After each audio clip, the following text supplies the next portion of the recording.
After the gun tank incident, an investigation was quickly opened. Lasting all of 3 days, the main goal didn't seem to be to expose the truth, but rather to hide it. With little time to recover from the incident, the students' training would soon go on again, just as the efforts of École du Ciel School Council to find new types. In today's episode of Gundam Lore, we're having a look at the first deadly incident at the École du Ciel. It seemed that with Yahagi's interference during the gun tank incident, the council grew ever more impatient and decided to kick things up a notch. However, for the time being, everything seemed normal for the students. They safely made it into space and boarded the anti-atom class Ericsson. And now it was the space noid Asuna who felt at ease, while the rest was bumbling about in 0G. At the same time, a small reunion took place between the ship's captain, Yogun Farah, and Professor Forma, the one responsible for instigating the previous gun tank incident. While this was, of course, top secret, Farah seemed aware of some things going on with the Federation's quest for new types, and they parted ways with Farah advising Forma to be careful. Those playing with fire might just end up burning themselves. The ship made its way to the dark side of the moon, and soon thereafter their first training in space took place. To nobody's surprise, Alicia had the best time after her first sortie, but when she got back into the students' waiting room, a surprise awaited École du Ciel's top student. After her was Asuna, regarded by most as the worst student, but suddenly she was doing very well. Her first sector was only 1.5 seconds slower, and she was quickly closing in on Alicia's time.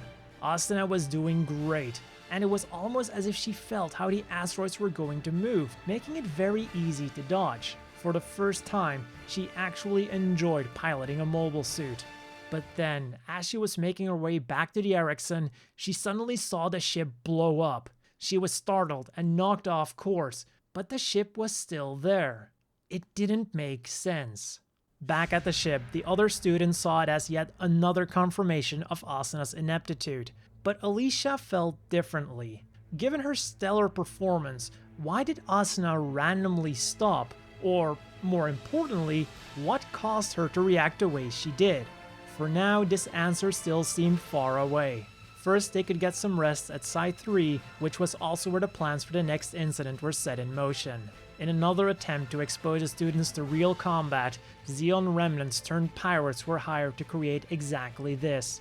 A situation in which the students would be forced to fight against them. And it didn't take long for the pirates to start their job, but in their own way. Rather than a more discreet method as was requested, they openly engaged a Federation patrol unit with their single Gelgook and 2 Rigdoms. They tore through them, creating a perfect excuse to get all Federation military personnel on combat alert, including the students. Their ship now became part of a Federation task force whose goal was most likely to search and destroy the Zeon remnants, at least officially.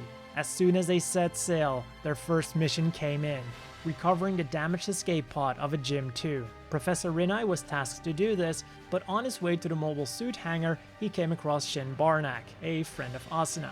Shin asked him about the mission and, eager to go on a mission himself, requested permission to join him. He got his permission, and the 2 gyms launched to go get the escape pod. Even though the pilot was almost certainly dead, his remains still had to be sent to Earth for a burial. The other students, including Asuna, looked on as the gyms were approaching the escape pod, but they weren't the only ones. The pirates were also intently watching them. Once arrived, Shin scanned the pod for life, but to no avail. He grabbed it, and suddenly an alarm sounded. He barely had enough time to raise his shield to block the first shots, and soon the Rigdom was all over him. Still clinging on to the life pod, and with only 1 beam saber, Shin tried his best to run away. Back at the ship, the signal of Professor Rinai's unit was lost. Unbeknownst to them, he was ambushed by the Kempfer, and with just his gym meant for training, he never stood a chance. Captain Farah immediately requested backup and put all ships on full alert. In addition, Yahagi was going to launch in a Gym Kun. But before anything could happen, they were informed that another Gym with an unidentified pilot had already taken off. Meanwhile, Shin was unable to shake the Rigdom, and instead went on the attack. He distracted the enemy pilot by throwing his shield, and followed it up by ramming into him with the Gym Canard's very armored top. This gave Shin enough time to draw his beam saber, and just as he was about to deal the finishing blow, his arm was shot off by the pirates' mothership. Everything seemed lost for Shin now, and it would have been if it hadn't been for Asuna. She fired at the Rigdom, but the beam had very little effect. Perhaps she forgot that her beam rifle was still on training mode, or perhaps she was worried that the Rigdom was too close to Shin and that shooting it down would also damage his machine. But whatever the case, her next shot would be at full power. She closed the gap between her and the Rigdom at an unimaginable pace and went toe-to-toe with the pirate. But there was one big problem. Despite her being able to lock onto him for a number of times, she just couldn't pull the trigger. The Dom then used a scattering beam gun to blind Asuna and charged her. Fortunately, she had held out for long enough for Professor Yahagi and his gym to get close. He then activated the Synchro System, a special system installed in training gyms that allowed a professor to remote control a student's machine. And so he saved the disoriented Asuna. But once she regained her composure, she retook control and managed to cut off the Dom's arm. Just when it looked like she was able to fight back, the battle was over. The Kempfer entered the scene, but Professor Yahagi and yet another gym were now also within firing range. It seemed that this time, the pirates' goal was to recover the Kempfer, and so with nothing more to gain, they withdrew. And so did Asuna, Yahagi, and the other gym pilot. While they were technically victorious, it came at a cost. Asuna again suffered a traumatic experience, Shin was wounded, and Professor Rinai didn't make it, giving the students their first taste of what war was really like. But the worst was yet to come.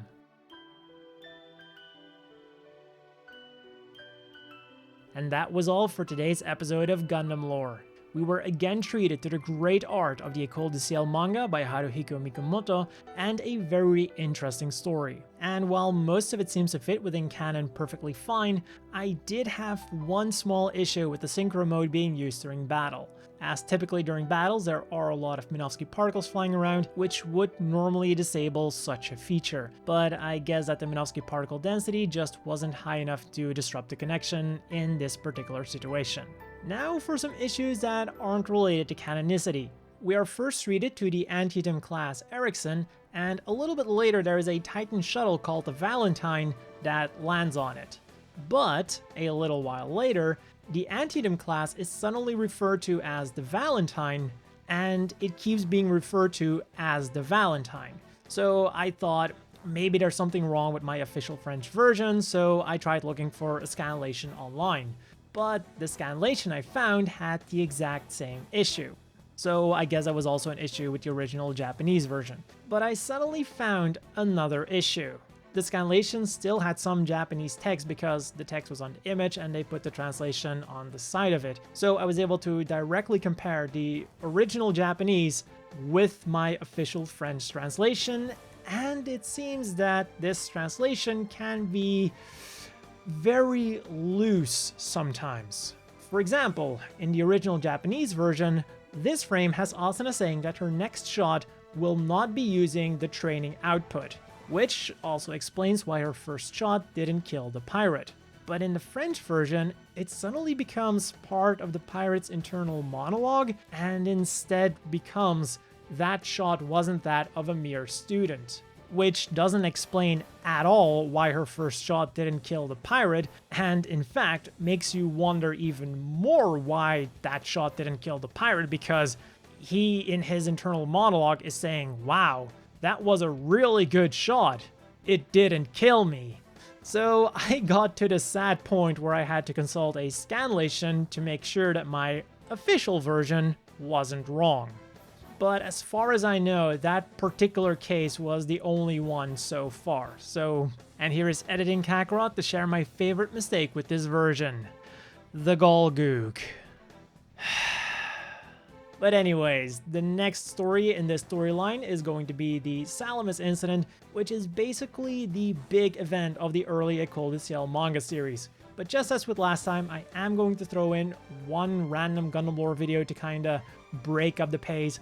I haven't yet decided which one is going to be, but maybe just like last time I'll throw in another alternate universe because the one about Kira and Gundam Astray did really well. So, If you enjoyed this video, be sure to leave a like, and as always, a big thank you to the Patreon supporters. I hope all of you watching have a great day, and I'll see you all next time.